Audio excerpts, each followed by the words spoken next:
upeliukas. Nika pasinaudoja tuo. Ir čia jis nebūna toks gilus taip paprastai. Jeigu ne bebrų darbas ir jie padarė užtvanką, vanduo po apačią prasiskverbia, bet čia ir žemių pridėta, priplūkta, pasidarbuota kaip reikalas, o Nikai visas baseinas gavos. Taip, Nikuti, nebenori lipti, ne, jau užtenk, pasigaivinai. Jau galvoju, kad tu šiandien su manim nebeisi. Aha, oi, kokia tu gražuolė dabar esi. Da palaksi. Ar reikia visai įlipt būtinai? Kažkoks paradoksas, kai karšta, tai nelabai maudos, o kai šalta, įlend. Ai, ką gerai.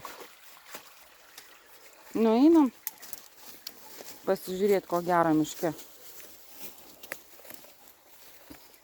Ir čia Kurtuvos upelis, palenda po keliu, čia vyrai atvežę blokų ir vinguriuoja va ten toliau.